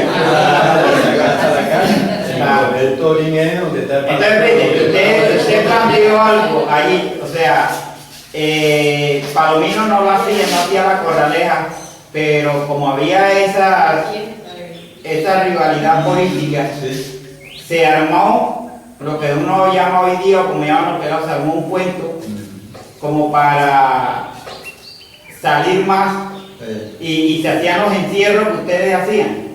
Ya. Pero era, perdón, profe, pero era que no era que se hacía por querer hacer por las cuestiones, sino que era que anteriormente se festejaba aquí el 20 de julio y se destacaban los profesores que estaban en esa época de hacer el 20 de julio conforme lo manda la ley, de recordar todo lo que hubo el 20 de julio. Sí, ahí- Adaptando a eso era que hacían para darle más la fiesta, la Correcto, pero parece que había alguien detrás de eso también que lo miraba desde el punto de vista político ya, y estimulaba que eso se hiciera. Parece ser que eso, el 19 de marzo, comienza a partir del año 1956, para evitar lo del invierno. Sí, porque en el año 55 fue cuando se hizo la corraleja, el 20 de julio, ahí desde la puerta del Señor Aniceto hasta Sí, la hicimos como 3 años. Como 3 años. Como 3 años más o menos. Pero en el 55, porque ya en el 55 En esa era época una cosa estaba un comerciante que fue dueño de la casa de que de la Junta Nondul, que trajo un negocio ahí, se fue aquí porque lo que él tenía, un gran surtido de losas y porcelana y eso, esto no es plaza para eso. Y mejor dicho, él se sostenía, era como unas paleteras que tenía. Entonces a peso de lado y eso sostenía, pero cuando ya él vio, me dijo, yo estoy encantado de Pinillo por su vida suave y sabrosa, pero yo no alcanzo a salir de compromiso con eso que tengo yo ahí, y me voy, y por eso vendió la casa y se fue. Teodomiro Franco se llamaba acá, pero esa batería. El 19 de marzo es una fiesta, la patrona de nosotros es la Inmaculada, el 8 de diciembre. Al trasladar esas corralejas del 20 de julio al 19 de marzo, adquirimos un nuevo patrón. No. No. Yo toda la vida, desde que tuve uso de razón, eran los patrones. San José, 19 de marzo y hoy viviendo de la vida. No juego a hacerme No, que no, ya eso- Si no, acá lo que trasladó fue porque allá sí se hacía el 19 de marzo, la misa, la procesión toda, con toda la gala, fuego pirotécnico y todo, pero era una serie de fandangas. Se dio el lujo Pinillo de tener 3 bandas en una fiesta. Vino Plato, vino Coyuncal y vino Majagual. Ya. Y el 8 de diciembre, ¿qué se hacía el 8 de diciembre? La misma procesión, pero ya no con fiesta de toro ni de cosas así. Ni boda, ni se quemaba castillo. Pero Eran Por eso, pero, o sea, inicialmente surgimos con una sola patrona, el 8 de diciembre, que por eso lleva el nombre de la parroquia, la Inmaculada Concepción. ya, eso quizás se remontaría, no sé a cuándo, porque yo desde que tuve uso de razón me he sido de los dos patrones. Sí, los dos patrones. Sí, porque yo recuerdo de que mi mamá me dijo a mí que cuando ella estaba con nota de segundo y ella quería ir a la misa de San José. Y cuando se alistó, todo rato le dio el primer dolor y cuando reventó la recámara, porque antes no eran voladores, sino puras recámaras.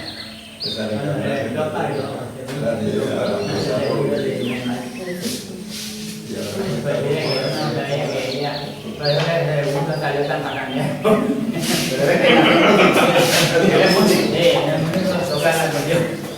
Bien, digamos que toda esa serie de fiestas que van contribuyendo a la conformación y a la identidad de los pueblos, de nosotros como pinilleros, encontramos también que eso tiene mucho nexo con la religiosidad. Yo recuerdo palabras del padre Miguel Quintero que decía, aquí todo comienza con una misa y termina con una pea. Ya. Entonces, las fiestas patronales de San José, la Inmaculada, y ahora vemos unas cantidades de fiestas. Figura de San que festejan hasta Santo Pablo. Ahora vemos la cantidad de fiestas en los diferentes sectores. Cómo ha sido la religiosidad en Pinillo, la parte religiosa desde tiempos atrás, cómo ha sido eso. Bueno, de aquí la tradición ha sido católica y ha sido tan tradicional que es como una herencia que le fueron transmitiendo a uno. Y a pesar de la proliferación de iglesias que hay en Pinillo, todavía se demuestra que con todo eso, Pinillo, su procesión y su misa, la gente va. La verdad es que como Pinillo ha crecido, y como dice el dicho, Pinillo crece. Entonces se han vinculado ya varios santos, varios sectores. Ya está el barrio San Martín, que se llama San Martín. Está el barrio El Carmen, que se llama Belén del Carmen. Ahora se agregó otra santa más que no era, sí es reconocida y se le oye su misa y se le tiene fe y se le pide a la Candelaria. Ya Ocho Casas no es festejando el 24 de diciembre como lo hicieron 2 años, sino que ahora es la Candelaria. Hacen la fiesta, hacen la fiesta el 2 de la Candelaria aquí en Ocho Casas. Allá los Reyes Magos ya tienen como 6 años atrás de esta Se hacen unas tazanas. El gancho es Pero la parte no es por religiosa. religiosidad, sino por economía y por diversión. por dirección, es por O dirección. sea, la gente encontró en la fiesta un modo de producción, de vender la cerveza y de ganarse algo. Digo, el 6 de enero empezó por una parranda que discutieron ahí, sacaron un equipito, pero pegó. Pues no pegó, entonces el otro año vamos a hacer. Y vamos a hacerlo y vamos a hacerlo. Resulta que yo creo que era como difícil dejarlo, porque tampoco es que no viene ni para la Pascua ni para el Nuevo, para venir a pasar el 6 de enero. Esa era como anteriormente. No se sabía la historia de Pinillo, no se hacía fiesta por Pinillo y ahora el 23 de octubre se hace la fiesta de Pinillo. El cumpleaños del municipio. Porque Pinillo tiene la edad de este municipio 150 y pico de años. Porque el fundador tiene más de 200 años, más de 250 Sí. años. Sí, porque anteriormente a que tomara el nombre de Pinillo le llamaba Pueblo Nuevo. Guauda Vieja. Ya. Puebla Y Vieja. luego, y antes, Guauda Vieja. Guauda Vieja allá en Situco. Pero por medio del mercader ese que vino, se llamaba Pedro Martínez Pinillo, fue el que trajo esa misión de cambiar el pueblo de allá para aquí. Cuando él, ahí había por donde está la floresta, había un caño que decían el caño de la viuda Luisa. Por ahí era la entrada para ir allá. Pero que eso sale allá el caño, el caño ese. Entonces él le dijo, si sacan el pueblo hasta la orilla del río donde pasan los mocadores, el lancha y todo eso, doy mi apellido para ese pueblo y por eso se llama Pinillo. Tú la historia de los alumnos difíciles, ¿no? Pero bueno. No, así es que porque él, y por eso pusieron el monumento, lo buscó el padre Efraín Díaz López de poner el monumento de Pedro Pinillo en el parque cuando inició el parque, el primer parque. Ahí está. Ese monumento fue hecho por el maestro Eliseo Ruiz. Eliseo Ruiz, que lo trajo Germán Flores, el marido de la Chuta. Ya. No, nuestra conformación como pueblo se remonta de pronto hasta más de 200 años. Sí. No le digo que son de 250 años porque mi abuelita murió de 95 y mi mamá murió de 100 años casi. Y mi abuela y mi bisabuela, que era Aniceta Caño, nació allá en Guadalajara y se acabó y vino a tener los hijos aquí en Pinillo. No, eso, algunos datos que usted está diciendo sí son así, pero el cuento de Pedro Pinillo, que llegó aquí, es una mentira que se puede decir que él ni siquiera llegó acá a Pinillo. O sea, según los datos históricos, Pedro Martínez de Pinillo no ha pisado esta tierra, sino que fue por recomendación del arzobispo. Un arzobispo que hizo una misa aquí fue quien recomienda y quien es amigo de Pedro Martínez de Pinillo y quien sugiere cambiar el nombre del pueblo. Bueno, yo todo el tiempo le oí eso a mi mamá. Y a mi abuela Austiniana que se quedó aquí. O sea, en la Que eso biografía fue un de- mercader que venía a vender mercancía y a traer productos por aquí. Y fue el que dio el nombre del... En la biografía de don Pedro Martínez de Pinillo, él muere antes de que se le dé el nombre a Pinillo. O sea, en la biografía de él está. Él murió mucho antes. Y allá en Murió como para estaba en el espíritu a finales de 1700 por allá. el nombre de Pinillo. No, Pinillo, sí, porque según parece, no era apellido, él era Martín. Martínez Pinillo. De Pinillo, España. porque como era título de ellos cogían de dónde eran. Claro. Como entonces, es como, allá como que existe un pueblo que se llama Pinillo. La región, una y zona, él una región en España. allá. Entonces ellos cogían, tradicionalmente ellos cogían de dónde eran. Fernández de Madrid, no, eso sí era ya por título de nobleza, de familia. Pero ese de Pinillo, como que hay una, así como... Sí, claro, ese de Pinillo en España, sí. Pamplona, ese es el nombre que hay aquí en En Colombia. España existe la provincia de Pinillo.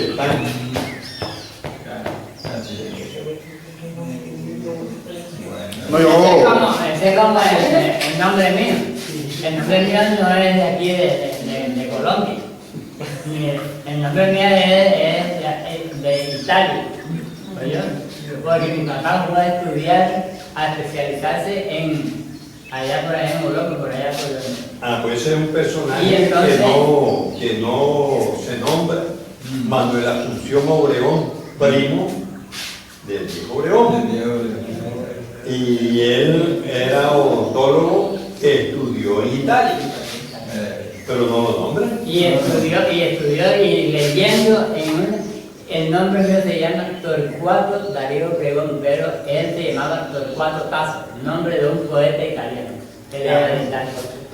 Entonces mi papá cogió ese nombre y me lo dio a mí.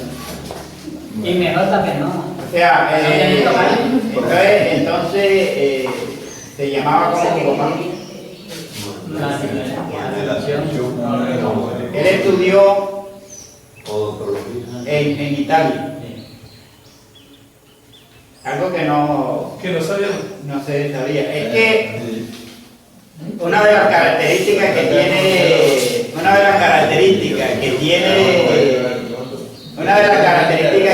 Pinillos Ahí fue donde yo Es- tomé la leche burra. el aspecto de Yo traía una botella de leche burra así, y él decía, tome sobrino, tome. Y yo, uno me está pelado, no mami, leche burra. La leche burra es dulce, se siente como dulce.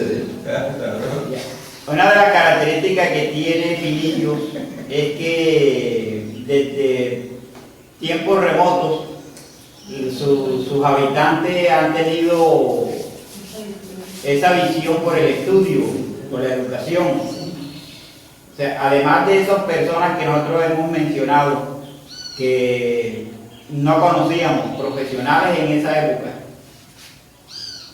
digamos, y estudiar en Europa, especializarse en Europa, ¿qué otras personas así podríamos mencionar, recordar? De aquí que no Aquí fueron poquitas las personas que estudiaron En en esa época no salía. El doctor Manuel de J. Ah, Doctor Pérez. Doctor Manuel de J. Pérez, que era médico de la Nacional en Bogotá. Manuel Francisco Obregón Flores, Sí, ya, por ahí digo, de ellos aquí, José Asunción Obregón, el otro apellido, si no sé, yo, la señora Graciela, ellos, Casio, ya, pero estas son el doctor Casio, fue gobernador de Córdoba.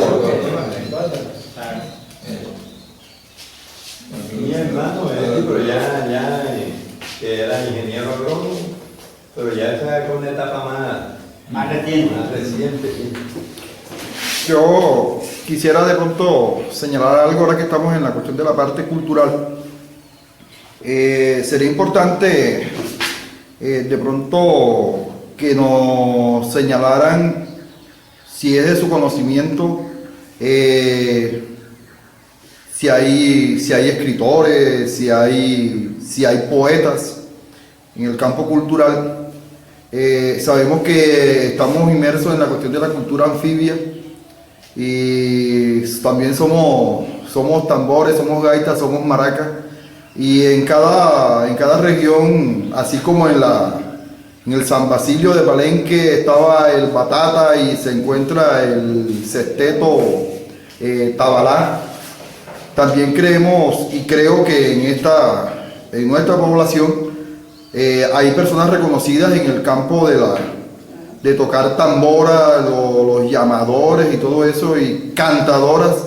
En ese ámbito, si conocen escritores, poetas, los que representan la cuestión de tocar tambora, el tambor, la gaita y esas cantadoras, ¿qué nos podrían decir con relación a eso?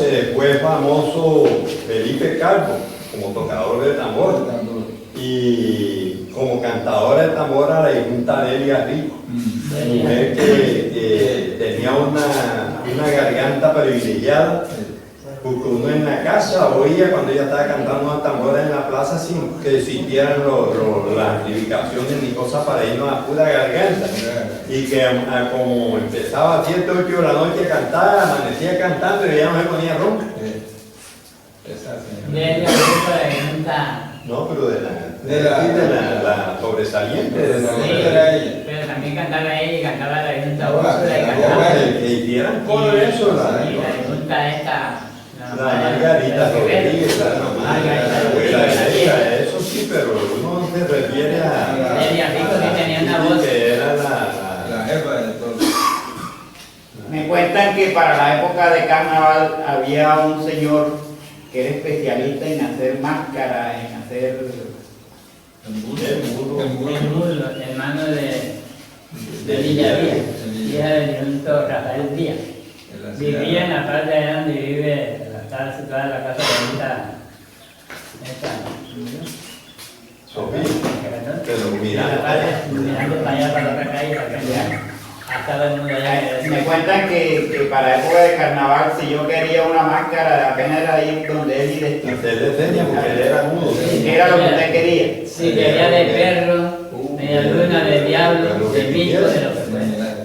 Y él se la Se escondía.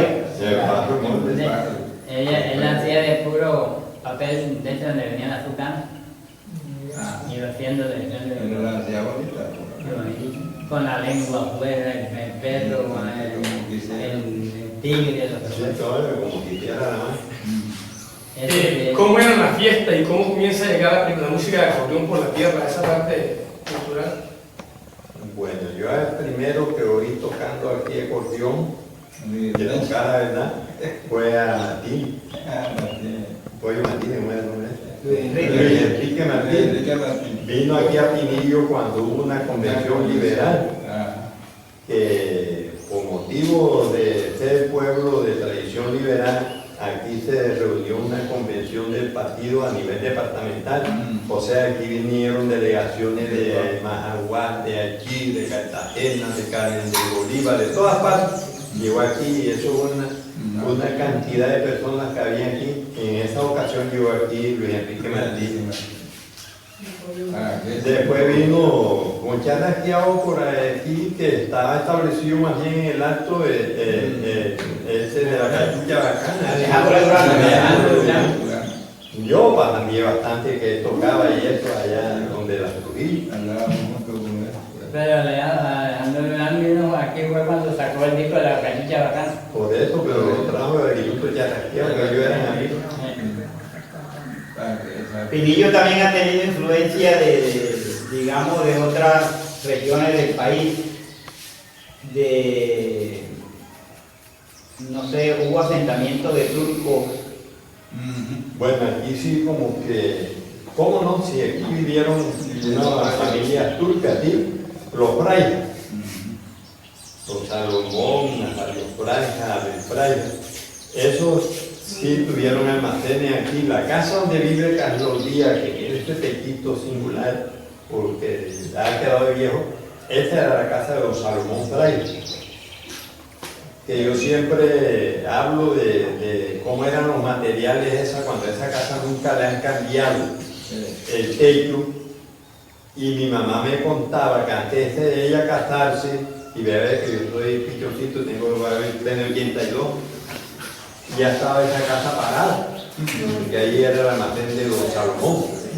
Los turcos se fueron de aquí porque al turco Salomón Fraija lo mataron en Santa Cruz por allá.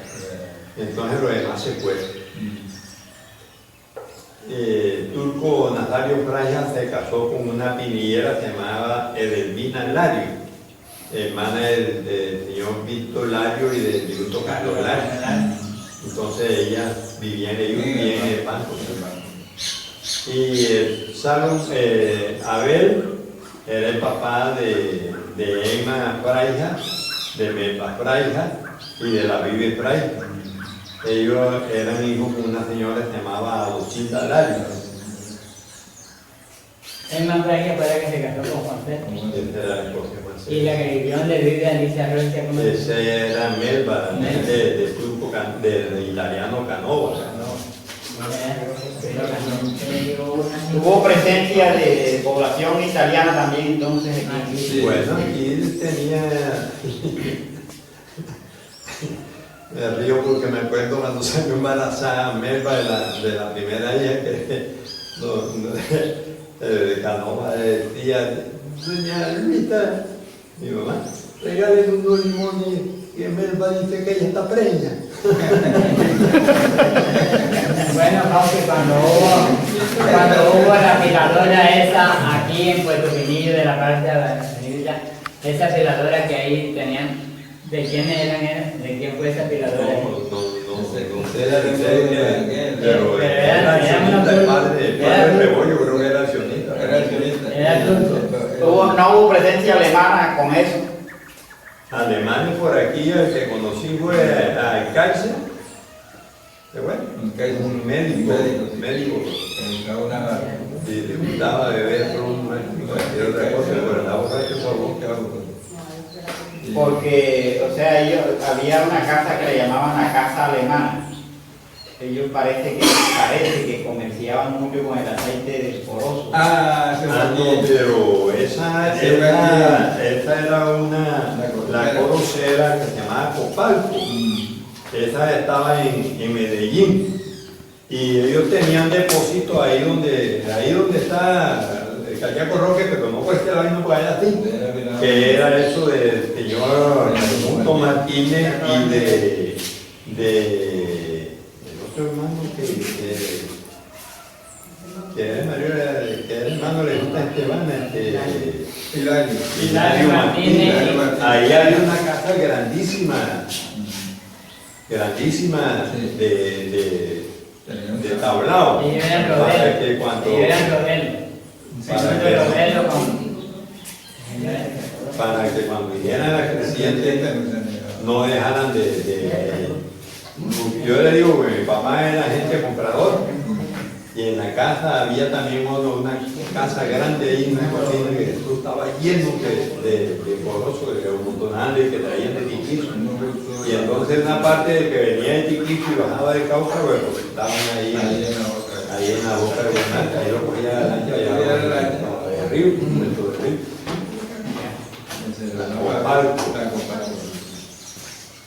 Y también aquí hubo una moneda que la gente ganaba en la plata de los maestros, moliendo la sal, porque la sal antes venía era como el alumno.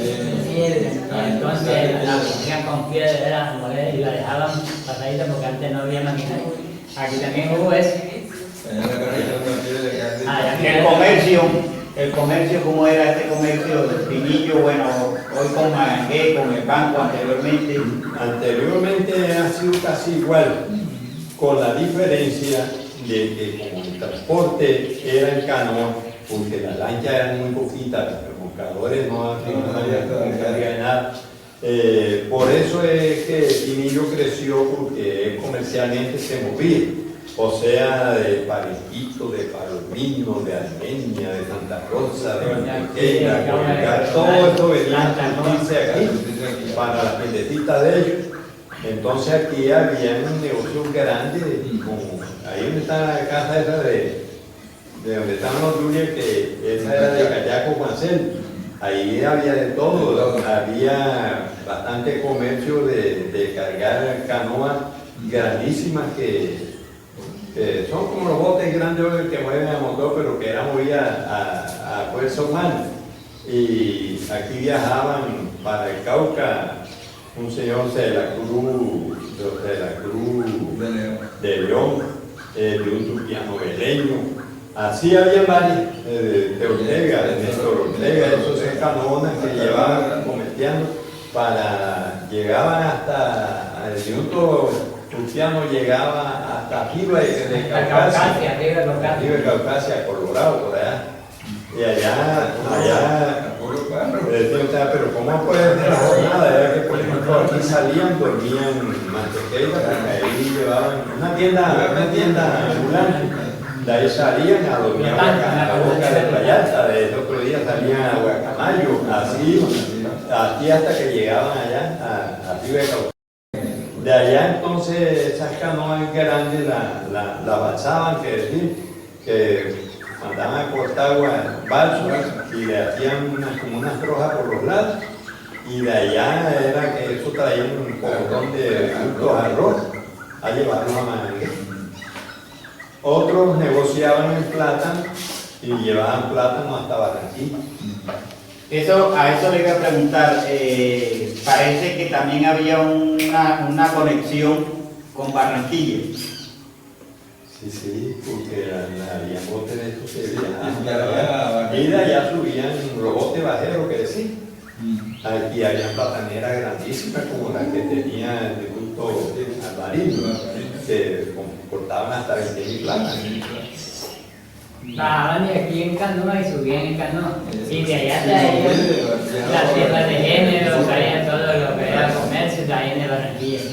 Bueno, tenemos que cerrar, tenemos que acabar ya. Bueno.